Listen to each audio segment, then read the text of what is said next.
Хамтдаа залбирцгаая. Биднийг хайрладаг ариун инэрэнгүй бидний Бурхан Аава. Бурханаас холдон гэм нүглийн дунд байсан биднийг өрөвдөж, бид Бурханыг мэдээгүй байхад Бурхан та биднийг хайрлан биднийг аврахын тулд бидний авах ёстой хараал ба шүүлтийг эзэн Есүс өмнөөс минь авч эзний урсгасан тэр үнэт цусаар бидний нүглийг мөнхөд угаан дахин хараал ба шүүлтийг авахгүй болгон бид ямар ч хийсэн гавьяагүй байхад аварсан тэр агуу нэгүсэл тань талархаж байна. Энэ цагт эзний үнэт цусаар золигдсон бид мөн хамтдаа цуглан эзний агуу хайр ба нэгүслийг магтан үгнээс суралцсан эзэнтэй хамт байдаг ариун сүрэг дотор нөхөрлүүлж байгаад талархаж байна. Энэ цагт чи эзэн та бидэнтэй хамт байгаад итгэж байна.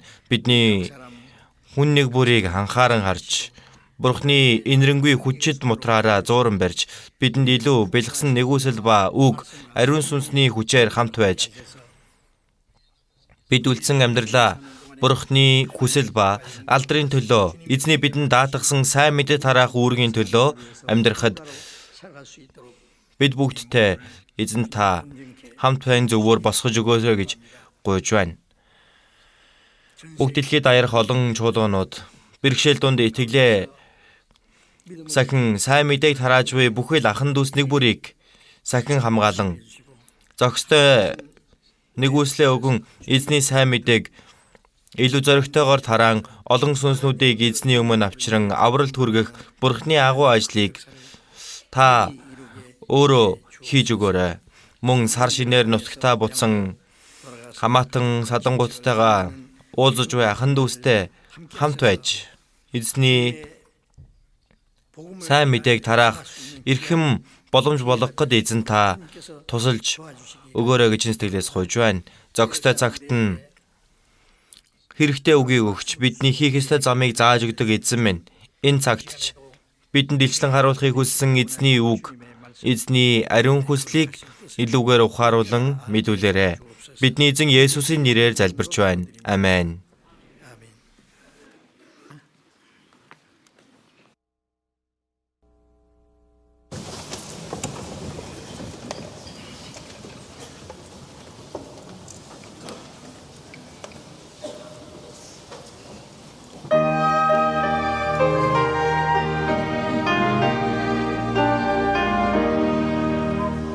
세상이 깜깜하여 손잡이 지어서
За Библиэс харцгаая.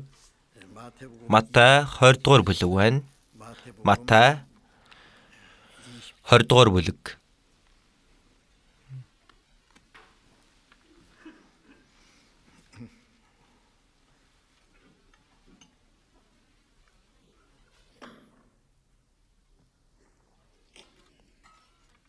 Матай 20-ын 1-ээс 16 хүртэл би уншия. Матай 20-ын 1-ээс 16 хүртэл уншнаа. Тэнгэрийн хаанчлал нь усан үзмийн талбайда ажилчдыг хөслөхөөр өглөө эрт гарсан газрын эзэнтэй адил юм. Тэрээр өдрийн 1 динараар ажилчдтай тохиролцсон тэднийг усан үзмийн талбайда илгээв. 3 дугаар цагийн орчим тэр гадагш гарч гудамж зээл дээр ажилгүй зогсож буй өөр хэдийг хараад тэдэнд та нар бас усан үзмийн талбай руу яв. Би та нарт шударгаар төлнө гэсэнд тэд явжээ. 6 дугаар болон 9 дугаар цагийн орчим тэр дахин гадагш гарч мөн үүнчлэн үйлдэв. 11 дугаар цагийн орчим тэр гадагш гарч зогсож буй өөр хэдийг олоод тэднээс та нар чинь юунд энд бүхэл өдөржин ажилгүй дэмий зогсон вэ гэж асуусанд тэд биднийг хинч хөлсөлсөнгүй гэв. Тэгэхэд нь тэр та нар бас усан үзмийн талбай руу яв гэлээ. Орой болоход усан үзмийн талбайн эзэн даамалдаа. Ажилчдыг дуудаж сүүлийнхээс нь эхнийхийг хүртэл хөлсийг нь түл гэжээ. 11 дугаар цагийн үед хөлслөгдсөн бүгд 1 динар хүртэв. Ихэнд ирэхсэд илүү ихийг аван байх хэмээн бодсон авч мөн адил 1 динараа авчээ. Тэд хөлсөө аваад газрын эзний өдөөс дургуйцсан гомдоллож энэ сүүлчийн хүмүүс ердөө 1 цаг ажилласан шүү дээ. Өдрийн ачаа болон халууныг үүрсэн биднийг тэдэнтэй адил үнэллээ гэжээ. Гэвч эзэн тэдний нэгэнд андам минь би чамд буруу юм хийгээгүй. Чи 1 динараар надтай тохирсон биш үү? Өөрийнхийгөө аваад яв. Харин би энэ сүүлчийн хүнд чамд өгсөнтэй адил хөлс өгөхийг хүсэж байна. Өөрийнхөө юмыг хүсснээрээ зарах нь миний хувьд ёс бус юм гэж үү? Эсвэл өгөөмрөөс минь болж нүд чинь хорсвоо гэжээ. Тиймээ сүүлчийнх нь эхнийх болж эхнийх нь сүүлчийнх байх болно гэж айлдав. За энэ хүртэл байна.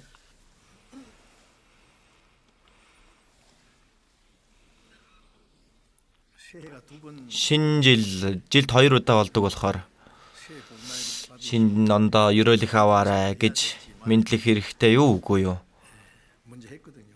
Өмнө нь бас хэлсэн тийм ээ. За ямар ч байсан шинэ жилдээ та бүхэн маань эрүүл сарвал байж Бурхны илүү агуу нэгүслийг ерөөлийг аваасаа гэж хүсэж байна. За гэхдээ ерөөгдөрөө. Их ерөөгдцгөөё. Энэ сонсоход ч их сайхан. Бүхий л хүмүүс ерөөл авахыг хүсдэг. Тэглээгээд бас ерөөл ирдэг юм биш шүү дээ, тийм ээ. Бурхан бид бүхэнд бүхий л ерөөлөг өгөхийг хүсдэг. Гэхдээ бид нар Бурханы ерөөлийг авахын тулд хүний хийх ёстой ажил гэж би ерөөгдмөр байна гэд ерөөчгдөг юм биш. Ерөөгдөх дайны ажлыг хийх ёстой.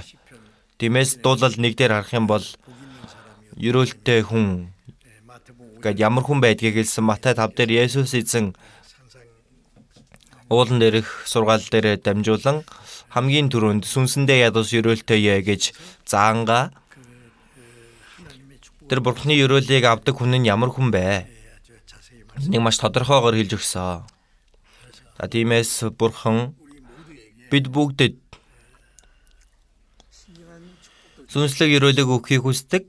Бидний махбодод шаардлагатай ерөөлийг ч өгөхийг хүсдэг. За тэгвэл бид нэр Бурхны өмнө ерөөгдөх дайны ажлыг хийх хэрэгтэй. Буруугаар амьдарч байж Бурхны ерөөлийг авахыг хүснэ гэдэг чинь тэр бол маш том буруу бодол байгаа юм. За тиймээс бид бүгд Христэд итгэгч хүний хувьд Бурхны өмнө авах ёстой ерөөл маань юу вэ? Ерөөгдөх дайны ажлаа хийгээд боддоор сүнслэг ерөөл болон махбодын ерөөлийг шисэн хамттай аваасаа гэж хүсэж байна. Өнөөдөр Матай 20 дугаар бүлэг дээр сая уншсан үгээр дамжуулан эзний сургамжилсан үгийг хамтаа бодож үзнэ. За тиймээс өнөөдрийн сургаалын сэдэв маань хүний зөвхт байдал ба Бурхны нэгүсэл гэдэг сэдвийг тогтоосон. Хүмүүсийн үйлс нэгэсэндээ хуулийн дагуу үйлс зөвхт байдал. За мөн Бурхны нэгүсэл нь юу вэ? Хууль ба нэгүсэл хүний зөвхт байдал үйлс ба Бурхны үнэнгүйгээр өгдөг нэгүслийн тухай хамтдаа бодож үзье. Есүс эзэн маш чухал Бурхны үгийг дамжуулахын тулд сургаалт зөвлөлийг маш их хэрэгэлсэн байна. Та тиймээс өнгөрсөн удаач бас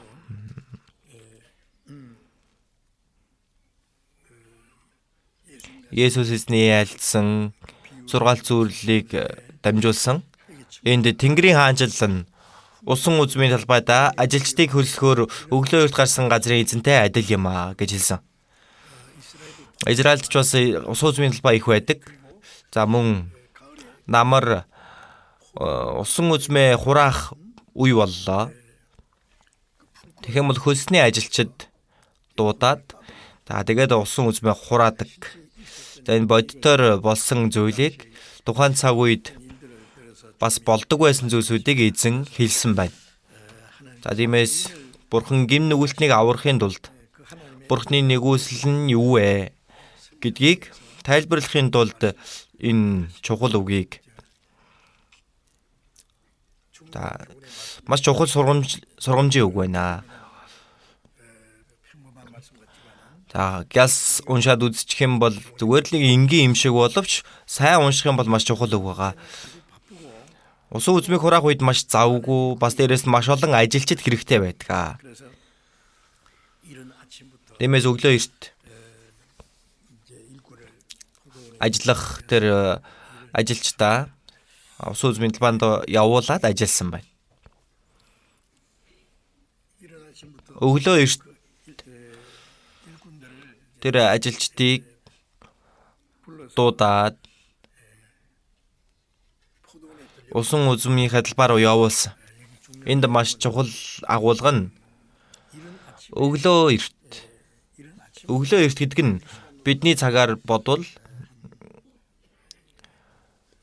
за нэг өглөөний 6 цаг нэг дөнгөж нар мандангуут тийм ээ. За тэгээд түүний дараа 3 цаг гэсэн байгаа. Библиэлд гарч байгаа 3 цаг маань бидний цагаар бодвол 9 цагийн үе. Өглөөний 9 цаг. За түүний дараа 6 цаг гэсэн. За бидний цагаар болохоор 12 цаг байна. Тэгээд түүний дараа 9 цаг гэдэг нь үдээс хойш 3 цаг юм. За 11 цаг гэдэг нь оройны 5 цаг байна. За тэгвэл 5 цагт гэвэл орой 6 гэхэд ажил дуусдаг. Үүрийн 6-аас оройны 6 хүртэл. Ингээд өөр цагуудтай байна тийм ээ. Өглөө эрт болсон тэр усан үзмийн талбайд очисон хүмүүст эзэн амлахтаа өдрийн 1 динараар тохирсон. Эрүүл сарвал хүний нэг өдрийн ажлын хөлс нь 1 динар гэж хэлдэг. За тиймээс өглөө эрт болсон ажлаа хийсэн хүмүүс 1 динарын хөлсөн дээр хамт тохирсон байна. Дор бүрнээ өөр цагт тэр хөлсний ажилчдыг дуудан усан үзмийн талбай руу явуулсан. Эхлээд өглөө эртлэн тэр ажилчдыг дуудаад талбайд ажиллуулсан. Тэр хүмүүсийн онцгой хүмүүс нь юу вэ гэвэл Бурхан хамгийн түрүүнд тэр Бурханы ажлыг даатгсан хүмүүс байна. Иохан 15:1 дээр харах юм бол би бол усан үзмийн жинхэнэ мод, эцэг минь усан үзм тариалагч гэж хэлдэг тийм ээ. Усан үзмийн талбайг илчилж байна. Исая 5 дээр бас харах юм бол Бурхан усан үзмийн модыг заангаа Израилийн ард түмнийг усан үзмийн модтой зүүрлэн хэлдэг. За тэр усан үзмийн модны эзэн бол Бурхан юм аа. гэж хэлж байгаа. За гэтэл хамгийн түрүүнд дуудагдаад ирсэн хүмүүс Библиэд дамжуулан харах юм бол Израилийн ард түмэн юм аа. Израилийн ард түмэн бусад үндэстнүүдээс бараг 2000 жилийн өмнө 2000 жилийн хугацаанд төрүүлэн Бурханаас сонгогдсон онцгой ард түмэн гэдэг шүү дээ. Тиймээс Бурханы үйл хэрэгт нь хамт оролцсон. Бурхан Израилийн ард түмэнд эхлээд амласан зүйл нь хууль байх нэ. Хууль 10 хуулиас гадна бас өөр олон хуулиуд бий. Гэтэл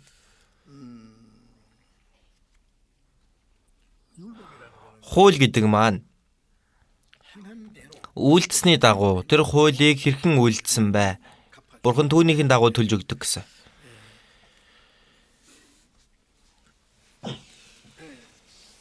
Тиймээс Израильчууд хуулийг үйлсийг нь үйлдэ гэж маш их хичээсэн, хуулийн дагуу өөрсдийнхөө хөлсийг авсан байна.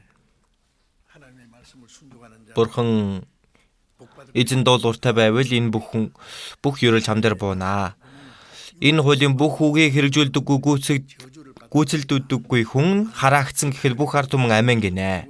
Тиймээс өрөөгдөх үү, эсвэл хараагдах уу? Энэ бол тэр хуулийг сахисан уу, эсвэл зөрчсөн үү гэдгийг дагаад тэр хариу нь өөрт нь өгөгддөг аа гэсэн үг. Тиймээс Израильчууд бол ихэвчлэн хуулийн үед амьдарч байсан гэж хэлж болно. Гэхдээ энэ хууль маань ямар төгс биш зүйл вүлээ?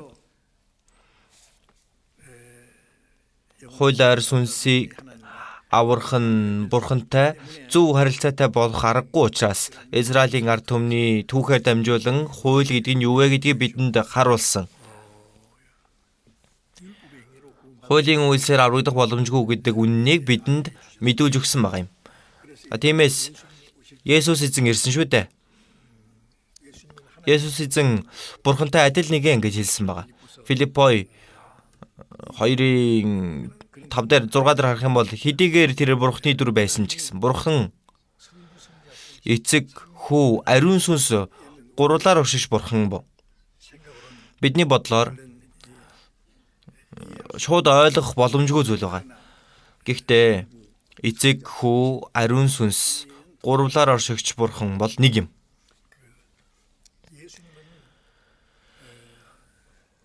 Есүс эзэн бүхий л түмэн бодисыг бүтээсэн тэр бүтээгч Бурхантай адил нэгэн. Тиймээс Филиппой 2:5 дээр харах юм бол хэдийгээр тэр Бурханы дүр байсан ч Бурхантай тэгш байх гэсэнгүй. Харин өөрийгөө юу ч үгүй болгон боолын дүрийг авч хүнтэй адил болжээ. Бурхан хүн болсон байгаа юм. Есүс хүн биш шүү дээ. Бурхан хүн болсон юм. Хүн шоргоолж болж болдог бол тийм байх боломжтой юу? Хүн бол шоргоолж болох боломжгүй шүү дээ. Гэхдээ Бурхан бол хүн болох боломжтой. Яагад гэвэл хүн төрлөختний асуудлыг шийдвэрлэхийн тулд хамгийн том асуудал бол гмийн асуудал байна. Бурханы үгэнд дуулуургүй байж тэр гмийг шийдвэрлэхийн тулд хүнтэй адил махбодыг өмсөн ирээд хүний хувьд хүн гэхдээ гимгүй хүн. Тиймээс Исая 7:14 дээр харуул үзэгдэх нэгэн онгон бүсгүй хүндтэй болж хүү төрүүлнэ. Онгон бүсгүй хүү төрүүлнэ. Ягаад гэвэл хүний хуваар төрөх ёстой хүн төрлөختний бүх асуудлыг шийдвэрлэхийн тулд Адамын удам, гмийн удам болж ирж болохгүй. Гим нүгэлтнийг аврах боломжгүй шүү дээ. Хүний хувьд хүн гэхдээ гим нүгэлгүйгээр төрөхийн тулд онгон бүсгүй болох Мариагийн хөвлийг нь түр зээлсэн 10 сарын хугацаанд. Тиймээс Есүс хүн болж ирсэн. Хүний хувьд бол хүн гэхдээ гим нүгэлгүй. Бид бүхэн төрхөөсөө гимтэн бол Есүс бол төрхөөсөө ахуулан зөвхт юм. Нэг удаа ч Есүс гим нүгэл хийж байгаагүй Бурханы хуулийг бүрэн сагсан нэг. Бүхий л хүнийг орлож хийсэн гэсэн үг. Энэ гим нүгэлгүй нэгэн гимтний гмийг нь өөртөө үрээд Бурхны шүүлт хараалыг өөртөө авах ёстой байсан. Тиймээс Исая 53-ийн 6 дээр харах юм бол бүгдийн маань хилэнцгийг харин тэр түүн дээр эзэн тогсон. Бурхныг хайж өөрийнхөө махуудын хүслийг дагаад янз бүрийн гим нүгэл дотор байсан биднийг аврахын тулд Бурхан өөрийнхөө цорын ганц хүүгээ хүний дүрээр илгээгээд Бурханаас холдон гим нүглийг хийж явсан бид бүгдийн маань хилэнцгийг Бурхан түүн дээр тогсон байна. Бидний гимийг Есүс тохон авсан гэд бид бүхэн тэгсэн биш, Бурхан тэгсэн байгаа. Эзэн миний нүглийг та аваад өгөөч гэж залбирсан болохоор аваад явсан юм биш. Биднийг аврахын тулд Бурхан тэгж үйлдсэн байна. За тиймээс нэг хүн бусад бүх хүний гим нүглийг нь үүрсэн байгаа. За тиймээс Иохан 1:29 дээр харах юм бол Элч Баптист Иохан хэлэхдээ ертөнцийн нүглийг залруулах Бурхны хургийг харагтун ертөнцийн бүх хүмүүсийн гим нүглийг Есүс дээр тогоод Есүс гим нүгэлгүй тэр нэгэн бүх ертөнцийн нүглийг бүх ертөнцийн бүх хүнийг энд байгаа би болон та бүхэн мэддэг ч мэддгүй ч Бурхан бүгдэнд нь хийж өгсөн ертөнцийн нүглийг зайлуулах миний чиний бидний бүгдийн гмийг тэрээр үүрэн явсан байна. Тиймээс Есүс загалмай дээр үхсэн гэдэг нь тэр бүхий л хүмүүсийн гим нүглийнхэн төлөөх шүүлт юм аа. Бидний хувь хүн болгонд шүүлт буун тамд очих юм бол бидний гим нүглийн Есүс гэх нэг хүн дээр тохоод Бурхан шүүлсэн баг юм. Есүс тийм гомдолтойгоор хүчээр үхчихсэн нэг юм биш. Есүс хүнд баригдаад бүр яах чаргагүй дээ үхэх болсон нэгэн гэж бодож болохгүй. Есүс Бурхантай адил нэгэн учраас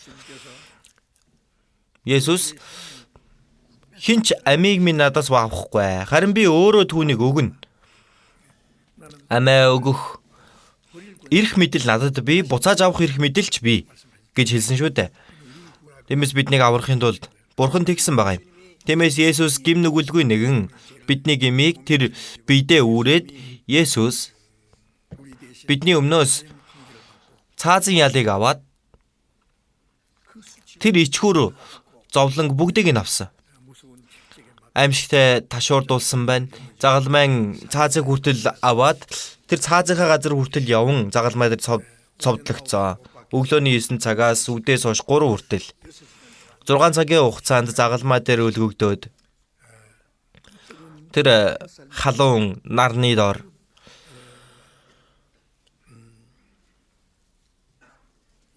хүний дааж давхын аргагүй тэр ичхүүр болон зовлон бүгдийг авсан. Тэр цусаа бүгдийг урсгасан.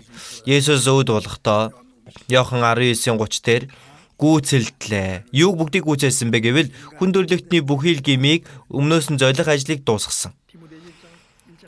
Исая 1:15 дээр харах юм бол бүгдийн маань хилэнцгийг түүн дээр эзэн тохов гэж хэлсэн байгаа тийм ээ. Тэгэхээр миний болон та бүгдийн маань гим нүглийг үүрээд тэр шүүлтийг авлаггүйгээр гим нүгэл шийдэгдэхгүй учраас нүглийн хөлс бол үхэл. Тэр гмийн тухай үхэл хараа шүүлтийг бүгдийг Есүс авсан. Тэгээд 3 өдрийн турш булшиндаа байж үхлийн эрх мэдлийг ялан дахин амилсан байна. Дахин амилж утаа юм шиг замхраад алга болчихсон юм биш. Харин 40 өдрийн турш тэр өөрийгөө харуулсан. Дахин амилсан Есүс дахин үзэгдэх боломжтой, алга болгох боломжтой. Цаг хугацаа болон орон зайнаас үл хамааран оршдог тэр сүнслэг биеэр ирсэн. Тиймээс ийш тийшээ зүхтан явсан шавнараа бүгдийг цуглуулад ингийн үед Есүсийг даган явж үгийг сонсч байсан хүмүүст Есүс маш олон удаа үзэгдсэн. Тэгээд 1-р Коринт 15 дээр харах юм бол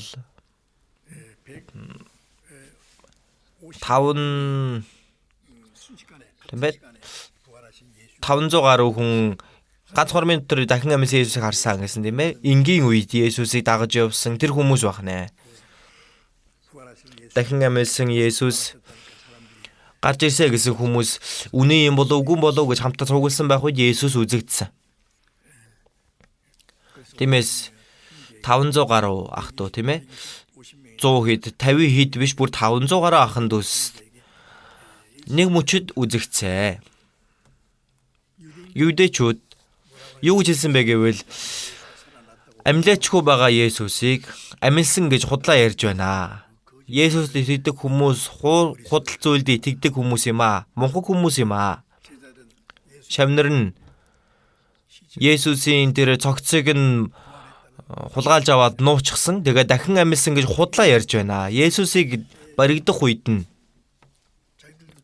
өөрсдөө ч бас баригдчихгүй үхэхгүй гэсэндээ ийш тийшээ зүхтан явсан тэр шавнар. Есүсийн бүр гарын шав болох Петр хүртэл үхсэн ч тийм ээ түүнийг үгүйсгэсэн. Үгсэн ч үгүйсэхгүй гэж явжсэн тэрээр 3 удаа бүр Есүсийг үгүйсгдэг. Нэг эмэгтэйрээ чи шавны үедтэй гэсэн. Би биш ээ, би биш шүү. Нэрнгээсээ би Есүсийг мэдэхгүй гэдэл. Энэ хулчхар тэр шавнар нь тийм үү амьлаачгүй байгаа Есүсийг очиж хулгайлж аваад амилсан гэж худлаа ярьж чадах болов. Есүс хэрвээ дахин амьлаагүй бол нэг хүн ч Есүст итгэх хүн байхгүй. Ингээд л дуусчих байсан баг. Есүс дахин амилсан гэдэг нь Есүс загалмаа дээр бидний имийг өмнөөс минь зольж, үхлийн эрх мэдлийг ялан, мөнхийн шин амийг бидэнд өгсөн гэдгээ батлахын зэрэгцээ Есүс бол Бурхны хүү Христ биднийг аврагч нэгэн гэдгийг дахин амилснараа баталж харуулсан. За тиймээс энэ сайн мэдээ бидэнд хүртэл дамжин ирж бид Бурхны тэр нэгүслийг ухаан итгэлээр аврагцсан. Би Израильд 3 удаа очиж үзсэн. 3 дахь удаага очихдоо юудэчүүдэд сайн мэдээ тараахын тулд Израильд сайн мэдээг заадаг юудэ 20 хүн, пастор хүн. Тэгээд тэдний эхнэрүүд болох 40 гаруй хүнд тэр Галил нуурын ирэг дээр байдаг Кибоц гэдэг буудалд байрлангаа хэдэн өдрийн турш Библийн семинарыг оруулж сайн мэдээг дамжуулсан. Одоо хүртэл маш олон юудэчүүд Есүстэд итгэдэггүй, Есүст итгэдэг хүмүүсийг алъя гэдэг хавчдаг. Есүс дахин амилсан гэдэг нь худлаа гэдэг. Есүс дахин амилсан. Үйлс 1-ийн 4 дээр харах юм бол зовлон эдэлснийхээ дараа дахин амьлаад 40 хоногийн турш илч нартай харагдсан гэж гардаг тийм ээ. За тэгээд Чидэн уулан дээр маш олон хүмүүсийн нүдэн дээр хамгийн сүүл тэнгэр өдөө өргөгдсөн. За би Израильд очих үедээ тэр Чидэн уулан дээр гараад дахин амилсан Есүсийг бодож үздэг. Ирэх үедээ хүртэл дахин ирэхдээ тэр Чидэн уулан дээр ирнэ гэж хэлсэн шүү дээ тийм ээ. Ямар ч байсан Есүс загалмай дээр үгснээр энэ ертөнцийн бүх тэр гим нүглийн шүүлтийг үхлийн эрх мэдлийг ялан дахин амьдж гим нүглийн бүхэл асуудыг шийдвэрлсэн байна. Есүс биднийг аварсан Христ гэдгийг батлан өгсөн байгаа юм.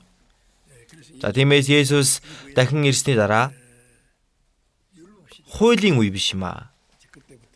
Тэр үеэс ахуулан нэгүслийн үе гэж байгаа. Мэдээж хуучин гэрэн дээр юудэчүүдээс хуулийн үе. Гэхдээ зөвхөн хууль байгаа зогсоогүй хуулийн дагуу үйлдсэн гим нүглийг шийдвэрлэхийн тулд хон юм уу ямаа эсвэл тугал бяруу авчирж байгаад гим нүглээ түнд үүрүүлэн өмнөөс нөхүүлдэг. Тэр цусыг нь тосон гим нүглийг нь золдог байсан.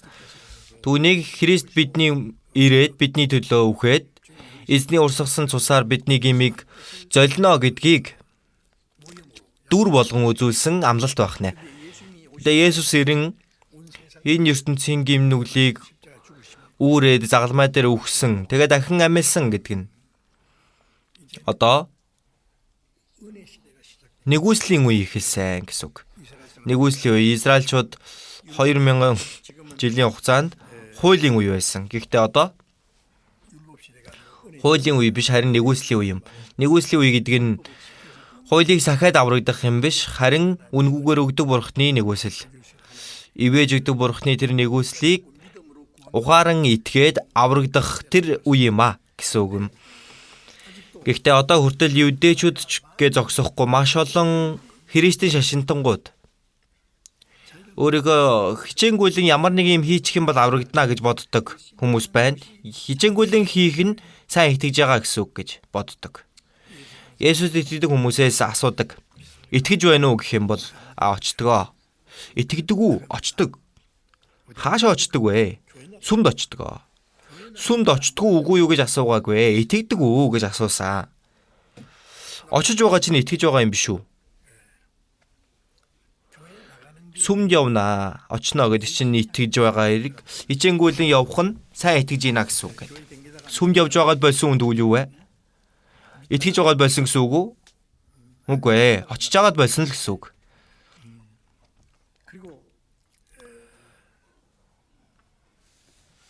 Тэгээд үүрийн залбирал, тийм ээ, эзний өдрийг ч гэсэн сайн сахаад өргөл өргөөд үйлчлэл хийгээд ямар ч бас нэг юм сайн хийгээд байвал тэрийн сайн итгэж байгаа хэрэг гэж боддог. Тиймээс юудэчүүд хуулийн үед хуулийг сайн сахих юм бол бурхны өмнө зөвд болдгоо гэж боддог шиг одоо ч гэсэн Христэд шашинтангууд тэгэж боддог хүмүүс олон бий. Би ч гэсэн аврагдахаас өмнө бараг 10 гаруй жил тэгэж амьдэрсэн учраас сайн мэдж байгаа. За тиймээс өөрийнхөө үйлсийг нэмээд бурхны нэгүслийг өөрсдөө хийдэг гэж хэлдэг. Гэхдээ өөрөө ямар нэгэн гавьяа байгуулж Есүс ч гэсэн нэг гавьяа байж байж энэ хоёрыг нийлүүлэн деваажинд очноо гэж ойлгодог. Энэ чинь ямар нэгэн маш том буруутсан бодол байгаа. Тиймээс хүний тэр сайн үйл байх хэрэгтэй. Есүсийн нэгүсэлж бас байх хэрэгтэй гэдэг энэ нь Библийн хэлээд байгаа нөгөө өөр сайн мэдээ юм. Өөр сайн мэдээ. Галаат 1-ийг харцгаая.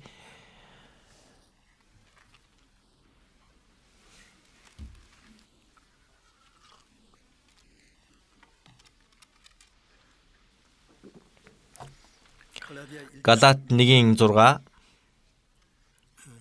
За би уншия. Христийн нэгүслэр та нарыг дуудсан түүнээс холдож өөр сайн мэдээ рүү ийм төргийн иргэсэнд чинь би гайхлаа. Үнэн дээр өөр сайн мэдээ гэж үгүй. Зарим хүмүүс та нарыг үүмүүлж Христийн сайн мэдээг говьуулахыг хүсэж байна. Харин бид ч эсвэл Тэнгэрийн зардаг элчиж гисэн бидний та нар тунхагласнаас өөр сайн мэдээг тунхаглавал хараагдаг.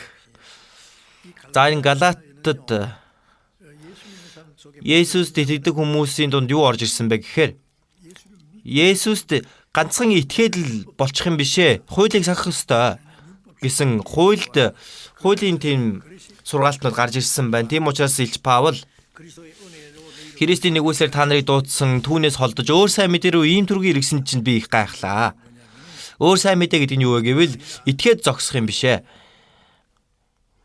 Хуулийг жигсэн сахах ёстой гэсэн байна. Өөр сайн мэдээ гэж үгүй. Өөр сайн мэдээ гэж үгүй. Харин зарим хүмүүс та нарыг өмүүлж тэр итгэлийг нь өмүүлээд Христийн сайн мэдээг говьуулахыг хүсэж байна. Харин бид ч эсвэл Тэнгэрийн зарлага илчиж гисэн бидний та нар тунхагласнаас өөр сайн мэдээг тунхаглуул хараагдаг.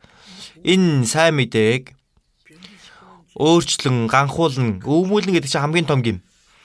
Тиймээс өөр сайн мэдээг тарааж байгаа хүн хараагдах ёстой гэсэн. 2 дугаар Коринт 11-ийг бас нэг харцгаая. Яг уртталт нь байгаа Галаатын урд. 2 дугаар Коринт 11-ийн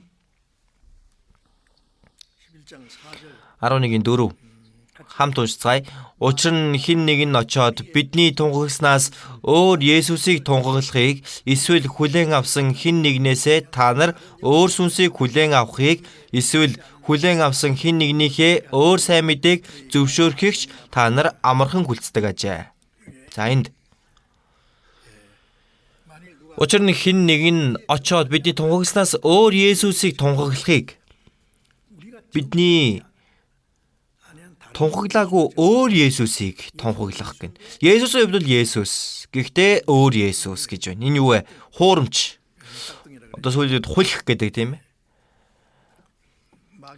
Бодор сүнс маш сайн хувирдаг учраас тэр Есүст итгэх хувьд итгэдэг. Гэхдээ өөр Есүсийг дамжуулдаг.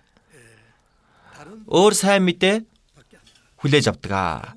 Сайн мэдээний сайн мэдээ. Гэхдээ сайн мэдээг өөрчилж өгсөн хуулийг, хүний үйлсийг нэмэх ёстой гэд өөр сайн мэдээг хүлээн авах үед өөр сүнсийг хүлээн авсан. Ариун сүнсийн үед ариун сүнс гэхдээ ариун сүнс нь биш, харин хуурамч, худал сүнсийг түүнийг та нар сайн хүлцдэг ажээ гэсэн байна. Маш сонирн байгаа үстэй.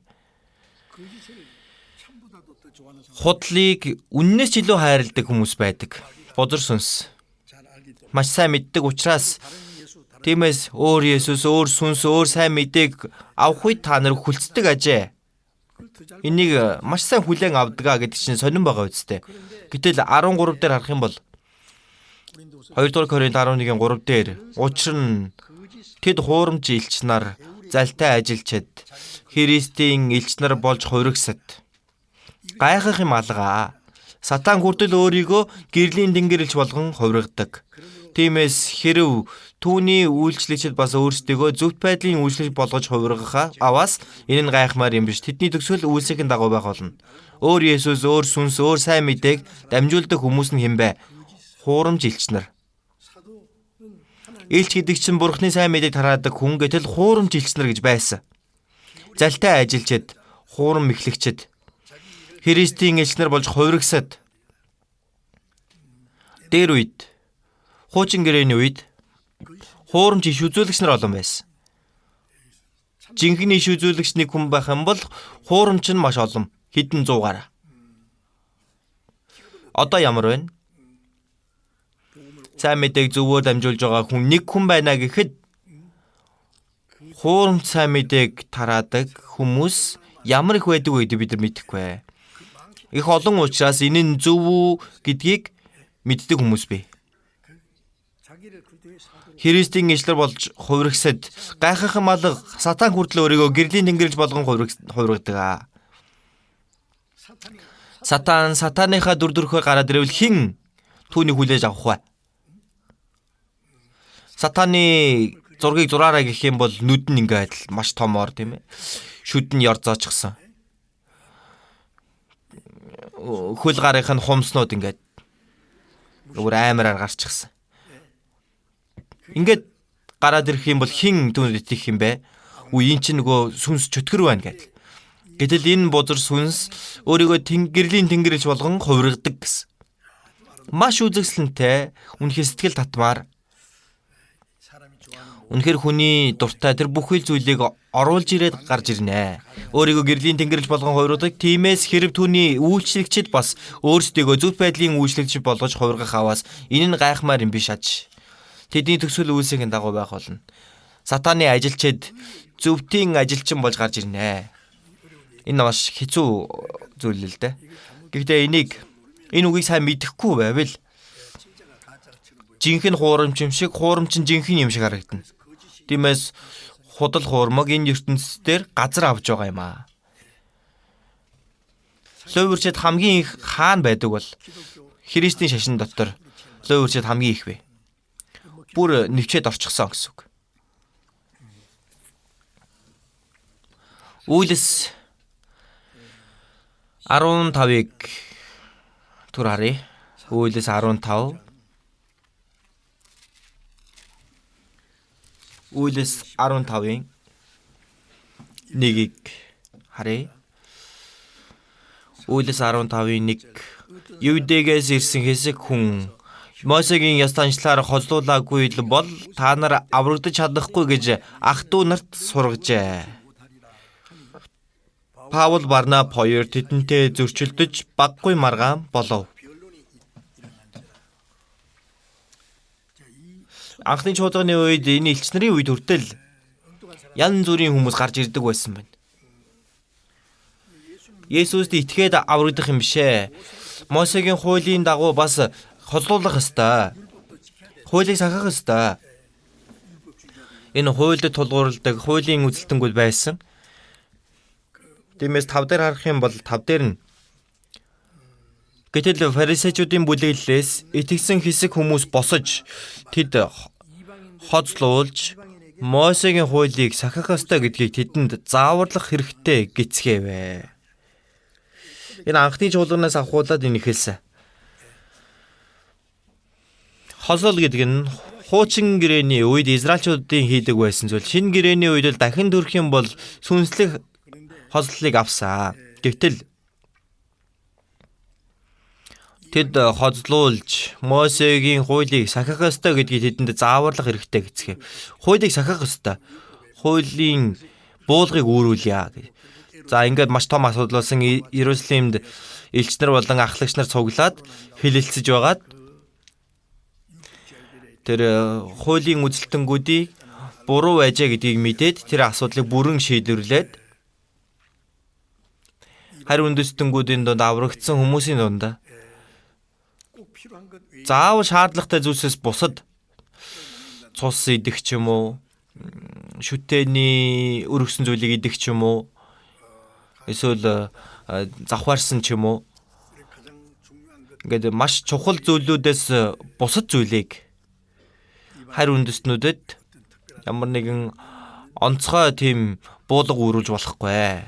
За тэр үе тэрвээ буруугаар тогтоогдсон байсан бол бид ч бас одоо хослуулах ёстой, хуулийг сахих ёстой гэдэл байж байхсан баг. Гэтэл маш азар элч нар үүнийг маш сайнаар шийдвэрлсэн. За тиймээс бузар сүнс энэ сайн мэдээг өөрчлөхийн тулд ийм зүйлсүүдийг бий болгодог. За одоо усан үзмийн тариаланч нарыг илгээсэн. За энийг ярьж агаад яагаад гинэт одоо хуулийн тухай ярьсан бэ гэхээр чухал учраас тэр нь хэлсэн. Үүрээр эрт болсон ажилласан хүн. Дундуур нь ирсэн хүмүүс. За гэтэл хамгийн чухал нь өглөө эртлэн ирсэн хүн болон түүний дараа нар жаргахаас өмнө хүн 11 цаг гэсэн нэмэ. Манайхаар 5 цагийн үед 6 цагт ажил дуусна. Нар жаргахаас өмнө хамгийн сүүлд ирсэн тэр хүмүүс. Тэр хүмүүс ганцхан цагт л ажилласан байгаа.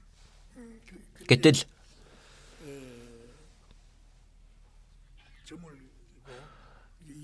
за ингээд ажил дууссан. Гэтэл ажлын хөлсийг тооцох цаг боллоо. За эзэн тушаасан байна. Сүүлд ирсэн хүмүүс бол ганцхан цаг ажилласан хүмүүс тийм ээ. За зүгээр л ингээл нэг арга цагаа байж адил дуусах байсан. Гэтэл 1 динарыг өгдөг. Түүний дараа жоохон хоцрон ирсэн хүмүүст 1 динарыг өгсөн. Тэгээ бүр өглөөнөөс ахуулаад ажилласан хүмүүст 1 динарыг өгсөн. Гэтэл сүүлд ирсэн хүмүүст 1 динарыг өгснийг хараад нөгөө үүрээр ирсэн хүмүүс хараад энэ хүмүүст 1 динарыг өгж байгаа бол бидэнд бол 10-ыг өгөх байхаа. За багадаа л ядаж нэг хэдэн динар өгөөлгүй дээ. Гэтэл өөрт нь бас 1 динарыг өгж байгаа. Тиймээс өөрнөөс болж гомдолсон.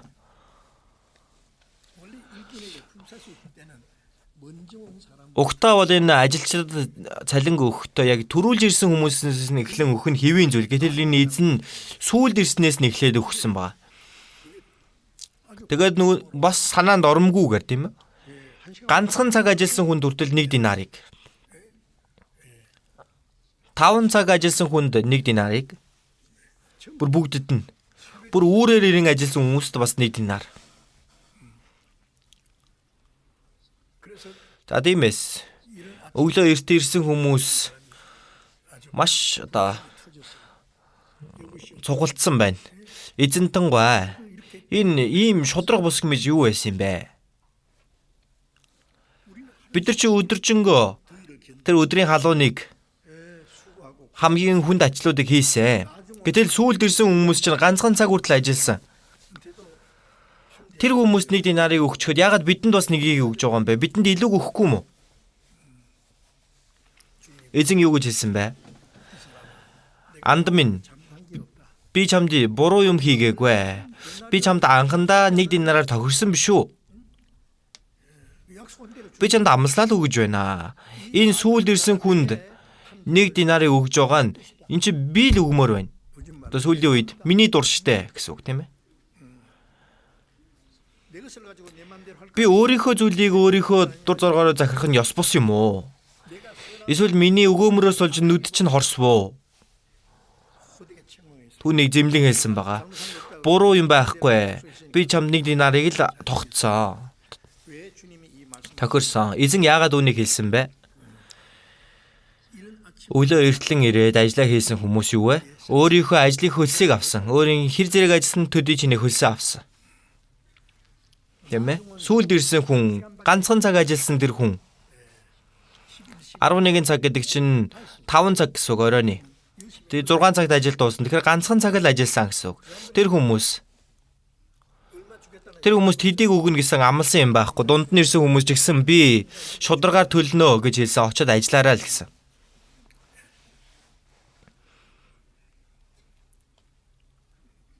Өглөө эртлэн ирээд ажилласан хүмүүс өөрсдийнхөө ажилласан тэр ажлынхаа хөлсийг л авсан байгаа. За тэгээд хамгийн сүүлд ирсэн 11 цагийн үед тийм ээ. Ирсэн тэр үдээс хойш 5 цагт ирсэн хүмүүс. Хоцорж ирсэн хүмүүс. Тэр хүмүүс асуудал болж байгаа. Ажил хийгээгүй нэг динар авч байна. Энэ бол ажлын хөлс биш. Сүүлд ирсэн хүмүүс тэр 1 динарыг өгсөн гэдэг нь ажлын хөлс нь биш юм аа. Ажлын хөлс биш.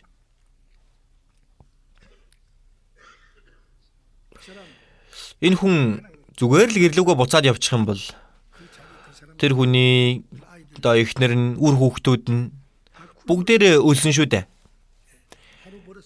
Өдрийнхөө хоол хүнсийг болгодог хүмүүс. Матай 20-ыг харцгаая. 26-аас харъя.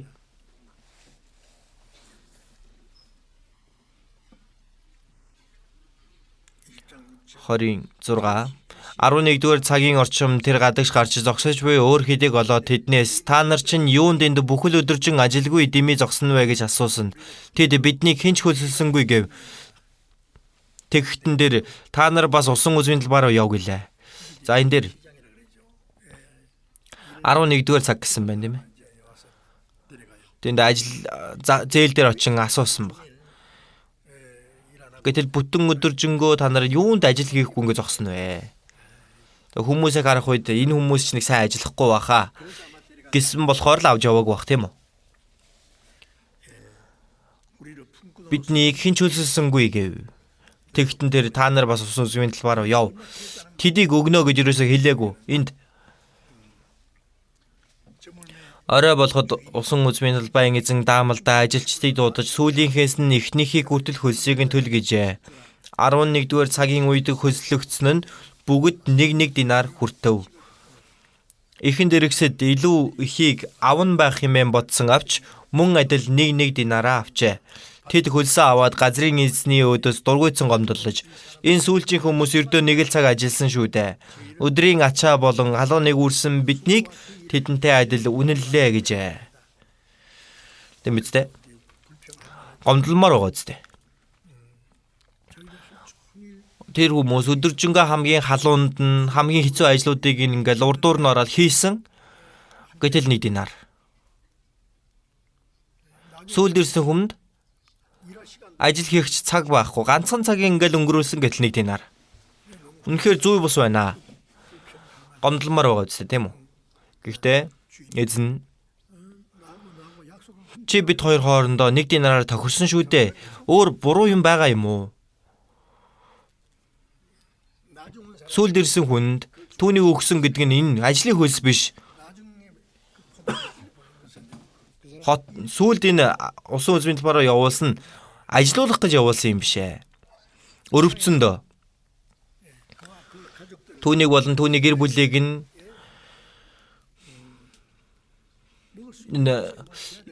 идэх зүйл ядаж өгөх хэрэгтэй байсан 1 динар. Ажил хийх гэж дуудсан юм бишээ. Өрөвцөндөө тэр хүмүүст нэгүслээ өгөхийн тулд дуудсан баг. За тиймээс энэ үг бол нэгүсэл гэдэг нь юу вэ? Хууль гэдэг нь юу вэ гэдгийг бидэнд тайлбарлан хэлж өгөхийн тулд хэлсэн үг ээ. Хууль бол өөрөө ямар нэгэн зүйлийг хичээнгүйлэн хийгээд түүнийхээ хөлсийг авдаг. Харин нэгүсэл нь хийсэн зүйл байхгүй. Үнгүүгээр ивэж өгсөн түүнийг авж байгаа хэрэг Бурхны нэгүслэр. Тиймээс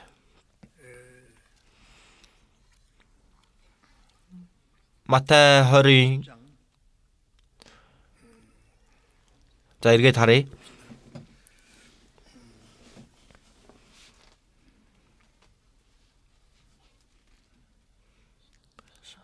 Арван хоёрыг харцгаая. Энэ сүүлчийн хүмүүс ердөө нэг л цаг ажилласан шүү дээ.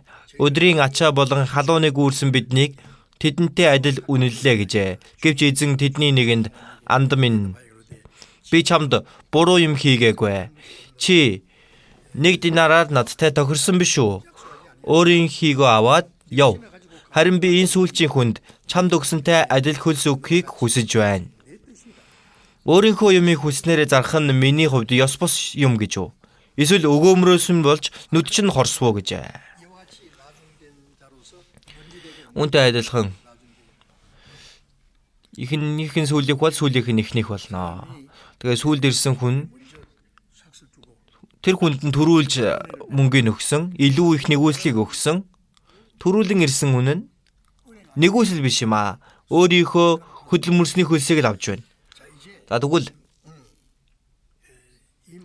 энэ үгийг яагаад хэлсэн бэ гэвэл бид аврагдсан тэр түүний тухай хамгийн чухал зүйл нь бид аврагдсан гэдэг нь үстэй. Бид хуулийг сахисан ч үгүй ч ямар нэгэн сайныг үйлдээд аврагдсан биш шүү дээ. Тэгэх боломжгүй учраас өөрийнхөө зөвхт байдлаар аврагдах боломжтой нэг ч хүн байхгүй. Тиймээс Ром 3:10 дээр зөвхт хүн алга ганц ч алга. Бурхныг харахад зөвхт хүн гэж нэг ч байхгүй. Зөвхт хүн л зөвийг үлдэж чадна. Мөн Ром 3:23 дээр бүгд нүгэл үйлдсэн тул Бурхны алдар сууд өхөрдөггүй авчиж гэсэн. Бүх хүмүүс Бурхны өмнө нэглэг нүглийг үйлдсэн Бурхны алдар сууд хүрч чадахгүй. Бурхантай зөв харилцааг тогтоож чадахгүй. Хуулийг сахиад зөвхт болох хүн гэж нэг ч байхгүй. Ямар ч махбод хуулийн үйлсээр түүний өмнө зөвхт хөдөхгүй хууль нь нүглийг мэдүүлэгч юм аа. Угтаа Бурхан хуулийг өгсөн гэдэг нь үүнийг сахиад аврагдаарай гэж өгсөн юм биш ээ. Хуулийг бүгдийг сахих хүн гэж нэг ч байхгүй. Хууль 10 хуулийг авчраад харах юм бол бүгдийг зөрчсөн. Хайлтан дээр тийм ээ хүн алаагүйгээ тэр чинь одоо аллага биш үү? Библиэл дээр үгсэн бэ үзэн ядагч нь алуурч юм уу? Би завхаараагүй. Тачаадан харах хүн бүр зүрхэндээ түнтэй хэдийн завхаарсан. Тачаадан харах хүн бүр зүрхэндээ завхаарсан байна. Зүрх сэтгэлдээ шунах юм бол тэр хулгаасантай адилхан гэсэн байхад яаж хуулийг сахих юм бэ? Ямар ч махбод хуулийн үйлсээр түүний өмнө зөвтгөгдөхгүй. Хууль нь нүглийг мэдүүлэгч юм. За тиймээс Ром 4-ийг нэг түр харцгаая. Ром 4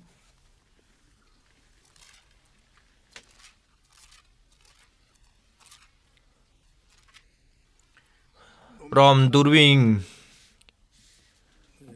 4-өөс бэмши ажилдаг хүний хувьд цалин нь өглөг бус харин төлбөр гэж тооцогдно. Харин үйлсгүй хүний хувьд итгэл сүсэггүй хүнийг зөвтгдөг түүнд итгэвэл түүний итгэл нь зөвд тооцогддог.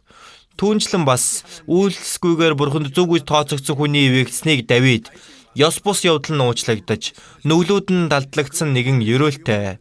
Нүглийг нь эзэн үл тооцох тэр хүн ерөөлтэй гэжээ.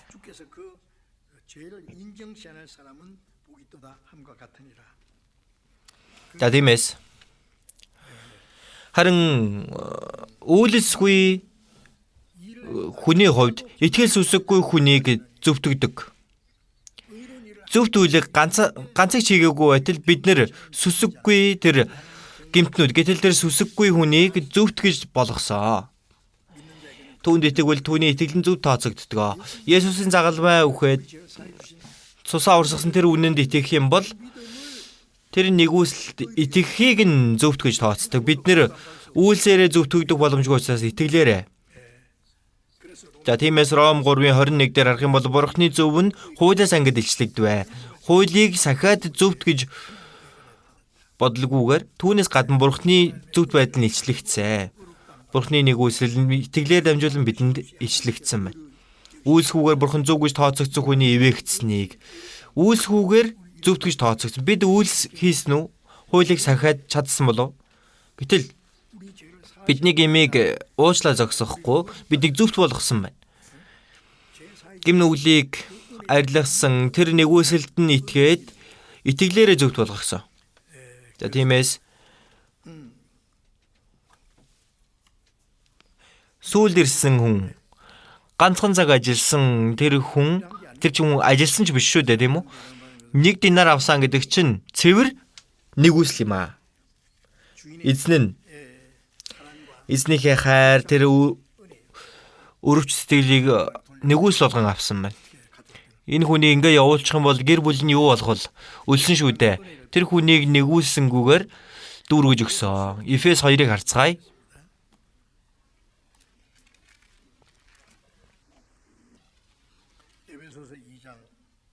Эфес 2-ын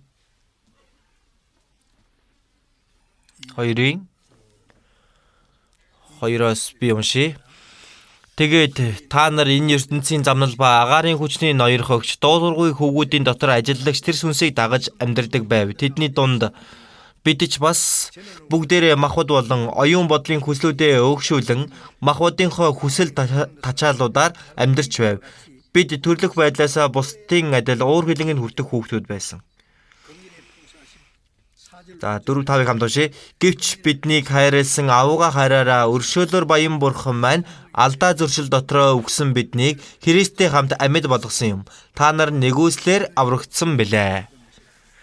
За бид бас бүгдээрээ агаарын хүчний ноёрхогч бузар сүнсийг дагдаг байсан.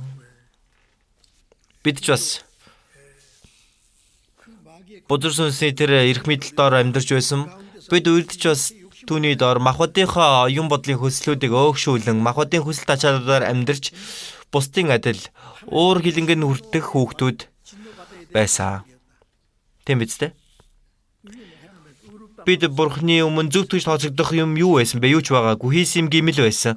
Гэтэл нэгүслэр өршөөлөөр баян бурхан маань биднийг өрөвдсөн байна. Тэр өршөөлөөр бэлхэм дүүрэн бурхан биднийг хайрлсан тэр агуу хайраараа биднийг хайрлсан агуу хайр юу ч болсон хайрладаг хайр өрөвдөн хайрлсан алдаа зөрчил дотроо өгсөн биднийг амьлуулсан. Та нар нэгүслэр аврагдсан. Есүс загалмай дээр үхэн бидний нүглийг уучлан дахин амьсан гэдэг нь тэр үнэнд тэр бурхны нэгүсэлд итгэсэн үед тэр нь минийх болж байгаа юм. Есүсийн үхэл миний үхэл, Есүсийн цус урснаар миний нүгэл мөнхөд угаагдаж дахин амьснаар Есүс миний ам болсон байна. Тиймээс бидний Христтэй хамт амьд болгосон юм. Та нар нэгүслэр аврагдсан билээ.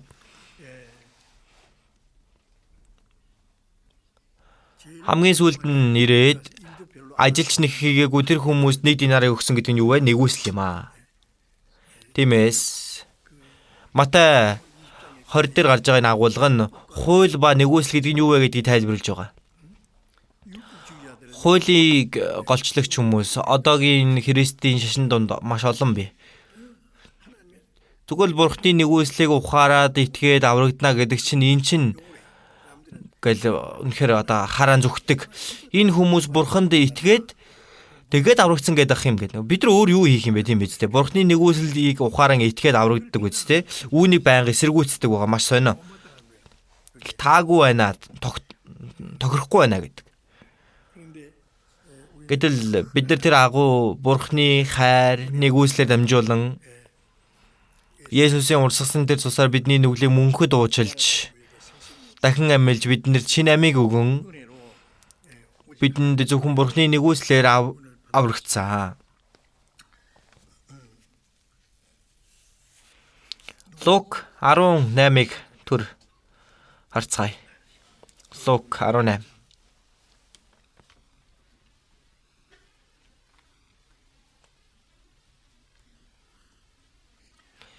Лук 18-ийн 19-с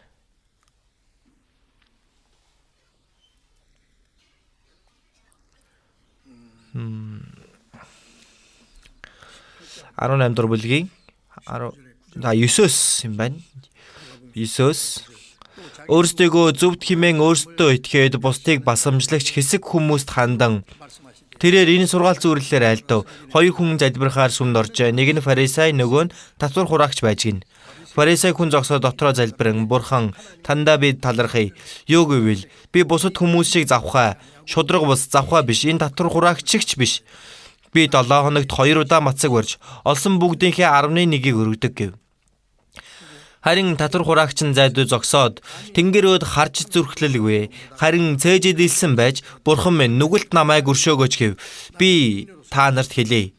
Фарисей биш, харин энэ хүн зөвтгөгдөн гэртээ хариу. Учир нь өөрийгөө өргөмжилдэг бүхэн номхруулагдаж харин өөрийгөө даруй байлгагсад өргөмжлөгдөнө гэв. Есүс айлтсан энэ фарисей болон татвар хураагч 2 хүн ариун өргөнд очин залбирсан. Фарисеийн залбирж байгаа байдал нь юм байна. Гараа ингээд л тэнгэрөөд өргөөд харанга бурхан минь би 7 хоногт 2 удаа мацаг барьдаг. Бурхан тандаа би 11-ийг өргөдөг. Бусад хүмүүстэй адилхан завхаа, шудраг бус залхаа биш ээ. Би энэ татвар хураагчч биш болохоор танд талархаж байна. Гайхалтай гоц. Энэ хүн худлаа ярьсан биш ээ. Үнэхээр тийм байсан. Гэтэл татвар хураагч нь тэр хойно нүрэж өргөж зүрхлэлгүй цээжэд илсэж бурхан минь нүгэлт намайг өршөөгөөч гэсэн. Гэтэл хинэн зөвтгөгдсөн гинвэ? Хин вэ? Татвар хураагч. Татвар хураагаад өөртөө хуу авдаг тэр хүн. Татвар хураагч. Тэр хүмүүс байнга л бохир гимтнүүдтэй ойрхон байдаг шүү дээ. Гэтэл тэр хүн цээжэд илсэн нүгэлт намайг өршөөгөөч. Бурхан тэр татвар хураагчийг нь зөвтгсөн. Энэ буруу зүйл болоод байгаа юм биш үү? Фарисеийн зөвт байх юм биш үү? Яаж татвар хураагч нь зөвт байх юм бэ? Фарисей бол өөрийнхөө тэр гавьяа зүтгэлдээ найдаж байна. Тэгээд бурханд очсон. Өөрийнх нь зөвт байдал байна шүү дээ. 7 хоногт 2 удаа мацаг барьна үлсэн шүү дээ. Тэгээд бүх ашгийнхаа 11-ийг өргөнө. Мацаг барин дээрээс нь хорон муу зүйл хийдэггүй. Үнэхээр гайхалтай байгаа үстэй. Өөрийнхөө хийсэн гавьяандаа найдаж очсон байна. Ийм зөвхт байгаадаа би талархаж байна. Гэтэл татвар хураагч нь гин нүгэл хийсэн. Намайг өршөөгөөч. Татвар хураагч өршөөдөг бурхны нэгүсэлд нь найдаж очсон байгаа. Энэ татвар хураагч зөвтгөж тооцогдсон гэртээ харьсан. Фарисей хүн бол үүрээс ахуулан ажиллаа хийсэн тэр хүнтэй адилхан юм. Би ингэж зөвтгүүлийг үйлдсэн шүү дээ. Ганцхан цаг ажилласан тэр хүнтэй адилхан намайг дүгнэлээ гэж гомдлсон. Бид өөрсдийнхөө үйлсээр зөвхт болгогдох хүн гэж нэг ч хүн байхгүй. Зөвхөн Бурхны тэр агуу хайр, биднийг өрөвдсөн тэр хайр нь Есүс бидний өмнөөс үхэж цусаа урсган бидний нүглийг мөнхөд уучлж тэр үнэн нэг ухаан итгэн. Энэ бол аврал юм. Тиймээс эзэн хуулийг сахиад өөрийнхөө зөвхт үйлсээрээ зөвтгөгдөн гэж байгаа хүмүүс Бурхны өмнө нэгүслэр авагдах хүн үнийг ялгаж өгж байгаа. Лук 15 дээр харах юм бол эцгийнхээ хөрөнгийг өөрт ногдох хуваа аваад бүгдийг нь аваад зүхтан явсан. Тэгээ дараа нь эргэж ирсэн хүүгийн тухай гарч байгаа. За бүх зүйлээ өрн таран хийчгээд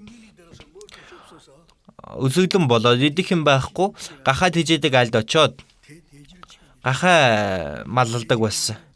Гахааны иддэг тэр буурцагнаас хүртэл идэх аргагүй байсан. Өсөж үхэхийн даваан дээр ботсон байна. Эцгийн маань хөсөлсөн хүмүүсийн хичнээн инж талахаар элбэг байдаг билээ дээ. Гэтэл би энд өсөж үхэх нь ингээд үхэх аргагүй. Зориг гарган аав дээрээ эргэж очие. Аав нь хүүгээ явснаас хойш байнга л хүүгээ бодож байсан байгаа. Тийм ээ?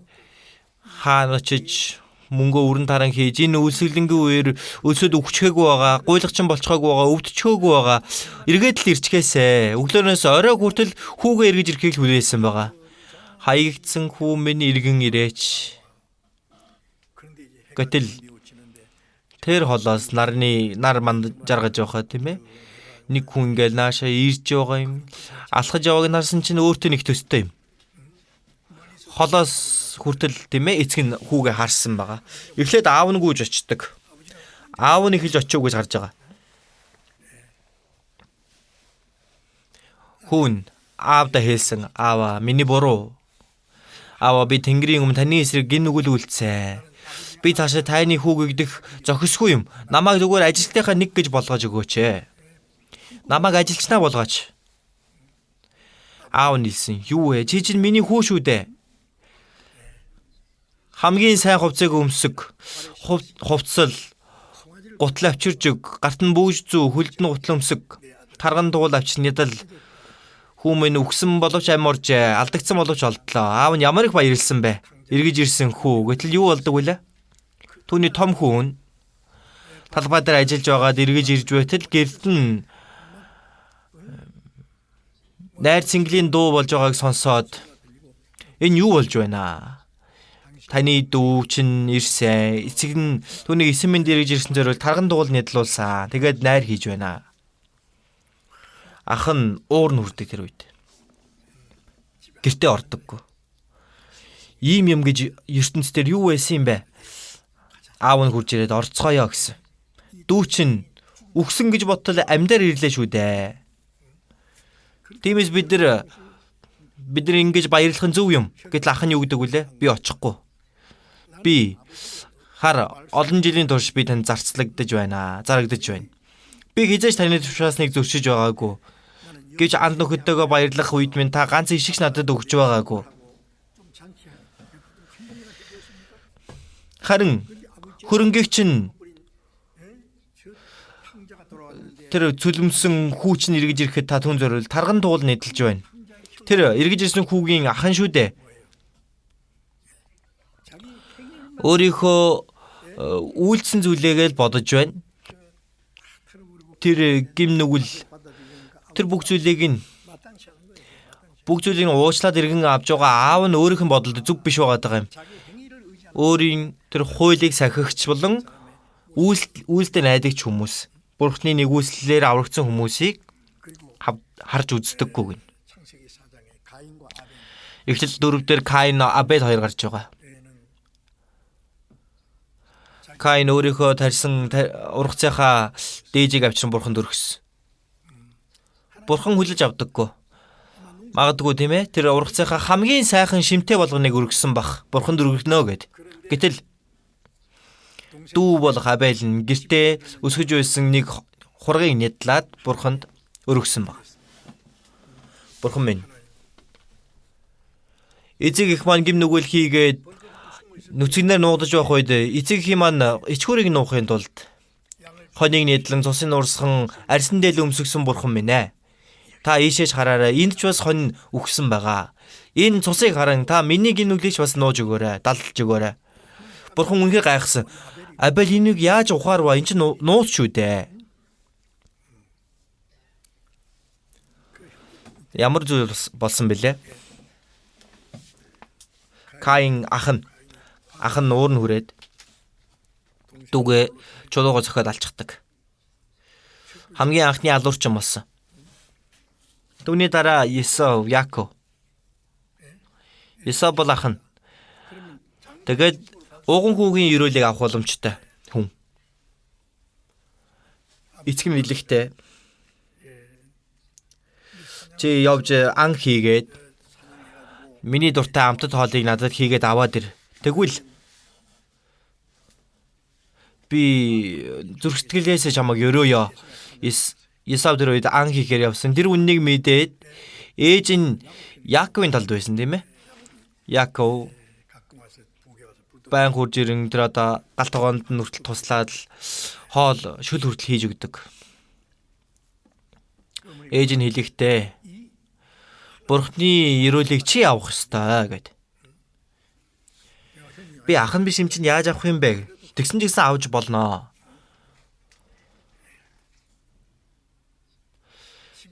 Гэрт байгаа нэг ишиг нядлаад аавынхаа дуртай хоолыг чинь би хийж өгье. Тэрийг аваад орчиход болно. Тэгээд ахыгаа ирэхээс өмнө ууган хүүгийн эрүүлийг авахыг яаж авахыг зааж өгдөг тийм ээ. Мэднэ үстэй бүгдээрээ.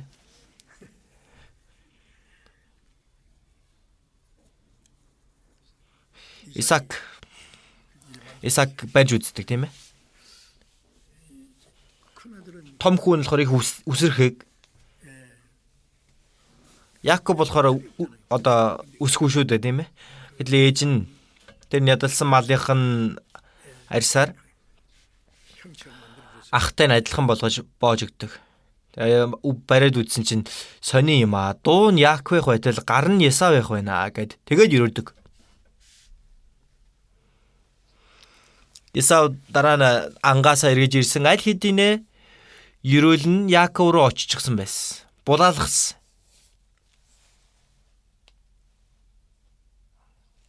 Яаков ихийнхээ хайр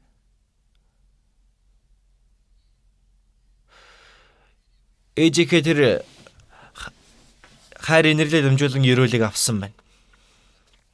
Есав өөрийнхөө агнсан тэр махаар авчирж ааваас ерөөлийг авах гэсэн боловч дуусчихсан байсан.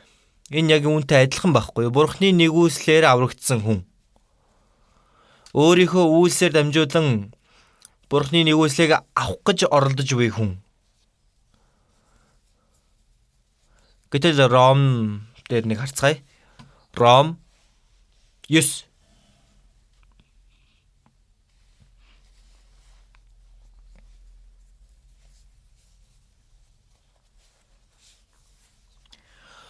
Ром 9-ийн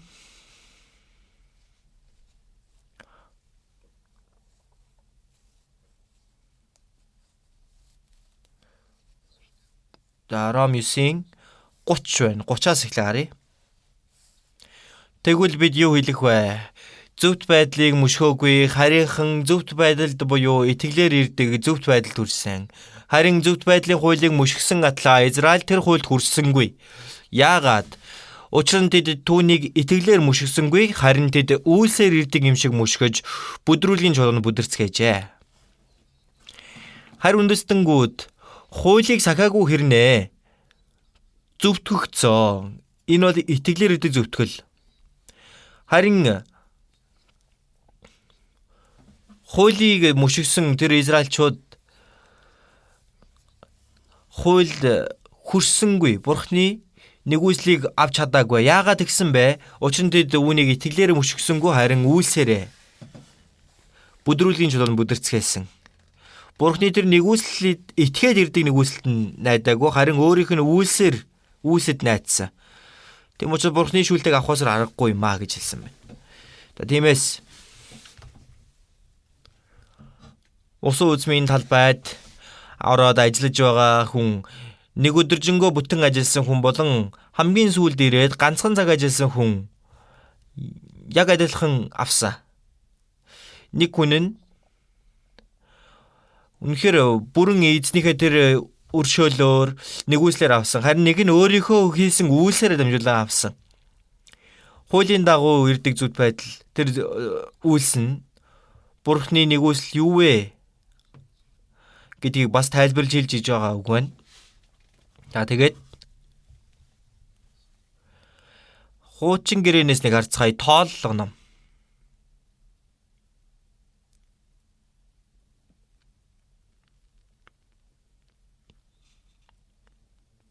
Тооллого 15 32 дугаар ишлэл байна.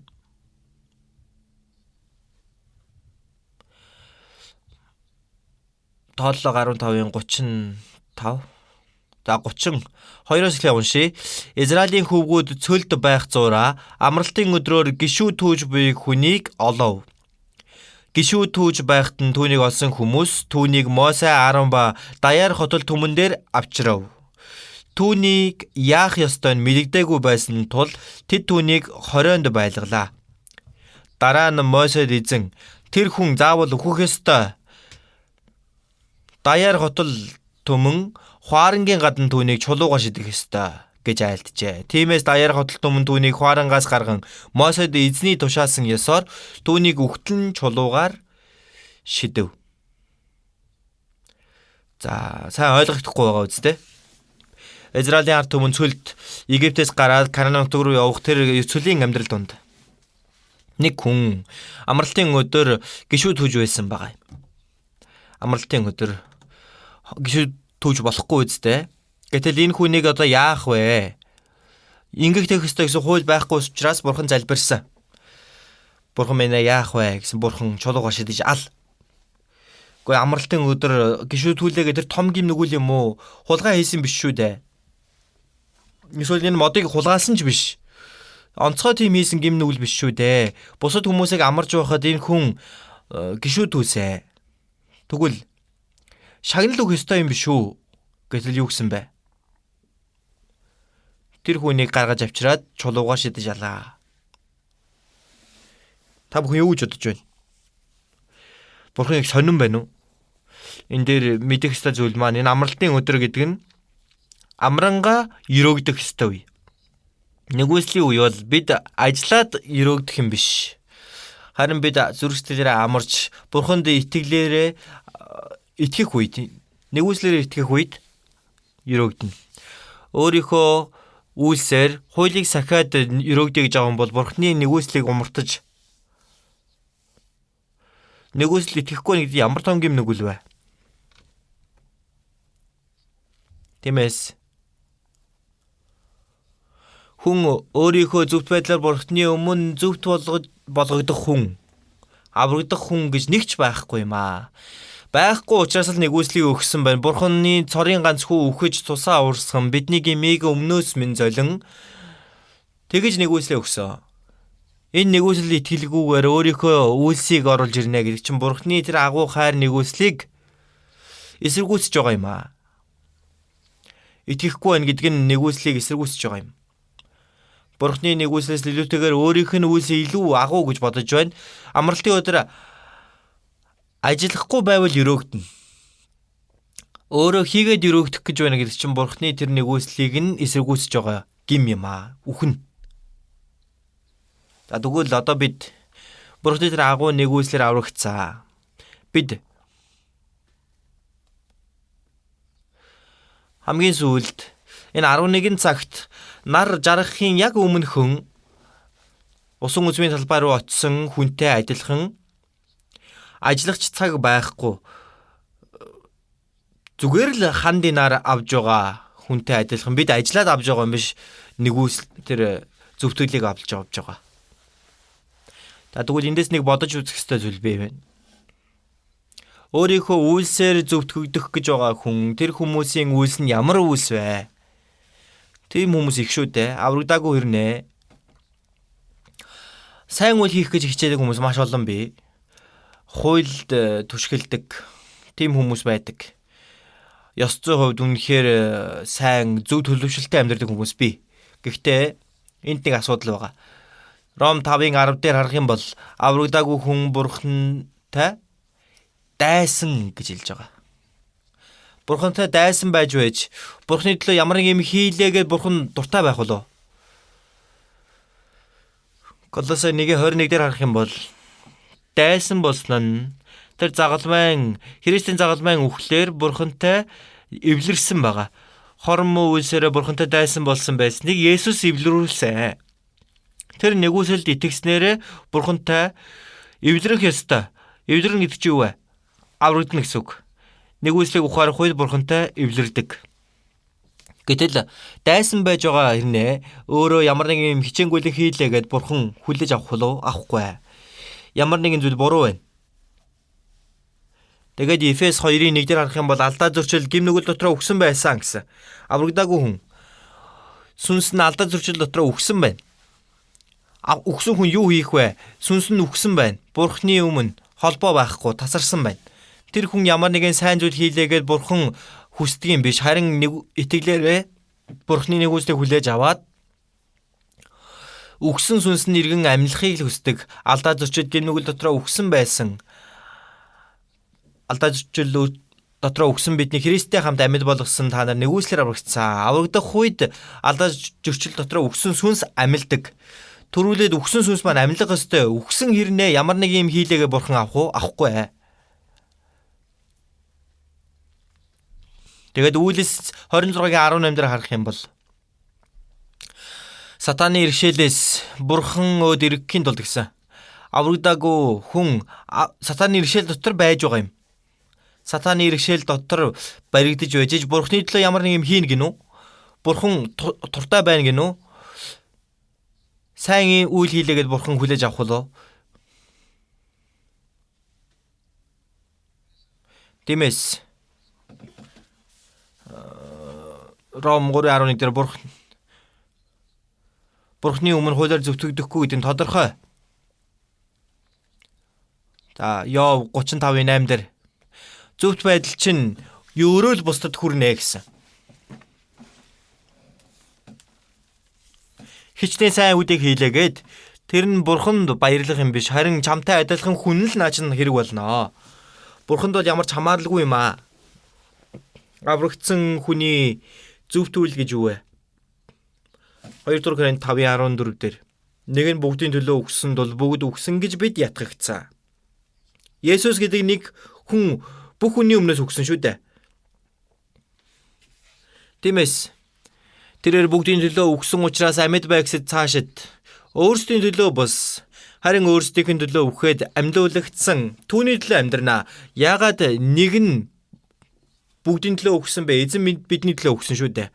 Түүнийг ухаарсан үед Есүсийн үхлээд намжуулан амьдсан хүмүүс цаашид өөрсдийн төлөө бас харин өөрсдийн төлөө өгөхөд амьлуулагдсан түүний төлөө эзний төлөө амьдрнаа. Аврагдсан хүн сайн үлийг хийнэ гэдэг нь аврагдаагүй хүний хийж байгаа сайн үйлээс ондоо юм аа.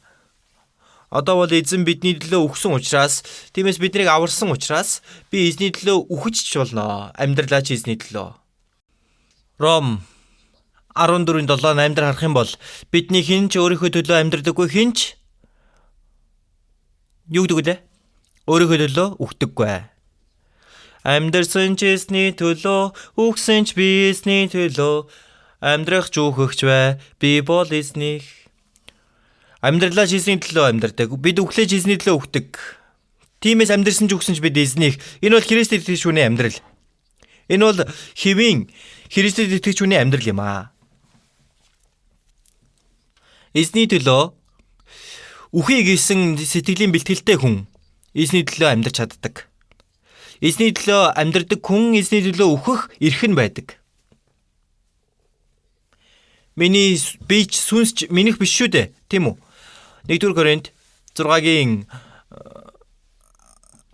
18 дээр харах юм бол та нар өөрсдийг бишээ. Та нарыг үнэхээр худалдаа авсан тиймээс биеэр бурхныг алдаршуул. Миний бие сүнс ч одоо минийх биш учраас өөрийнхөө төлөө үхэх амьдрах эрх байхгүй. Амьдралаа ч эзний төлөө амьдрдаг, үхлээж эзний төлөө үхдэг. Бүх зүйлийг бурхны алдрын төлөө. Ингэж амьдрах нь хэвийн зүйл юм аа. Тиймээс Галаат 2:20 дээр би Христтэй хамт цовдлогдсон. Амьд байгаа нь би биш, харин миний дотор амьдрдаг Христ юм аа. Миний дотор амьдрдаг Христ. Миний амьдралын эзэн хэн бэлээ? Эзэнний хүснийхэн дагуу, эзний хүслийн дагуу амьдарч байгаад эзэн хүсэх юм бол эзний өмнө очих ёстой. Тиймээс амьдрсан ч үгсэн ч бид эзнийх юм.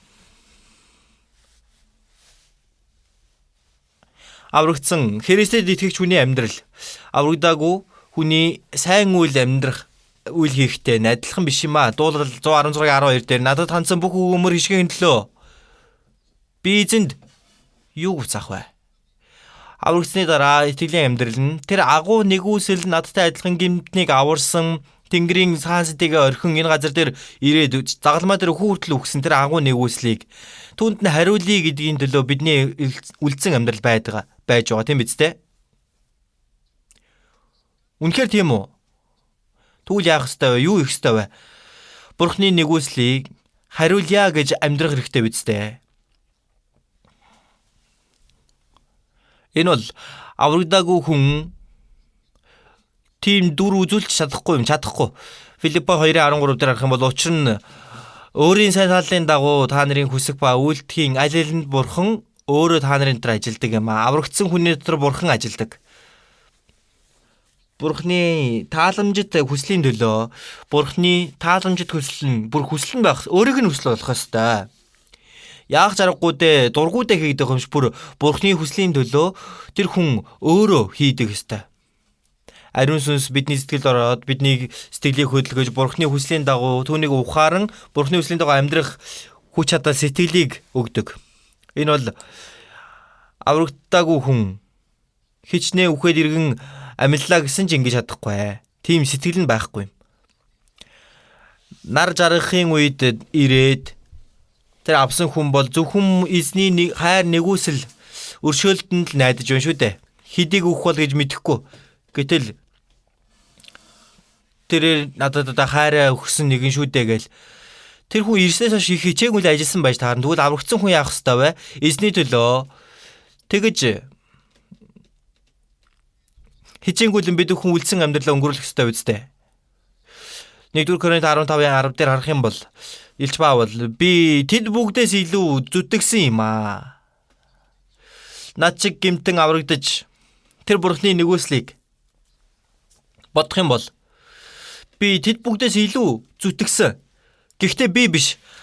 Харин надтай хамт байдаг Бурхны нэгүсэл үүнийг хийсэн. Нэгүсэл гэж энд хэлсэн байна. Бурхны нэгүслийг бодох юм бол би 100 удаа өгсөн ч энэ нэгүслийг төлөхийн аргагүй. Тиймээс би надад сайрхах юм алгаа. Одоо Христэд итгэж бид бүхний амьдрал юу вэ гэдгийг ямар ч хийсэн гавьяагүй байхад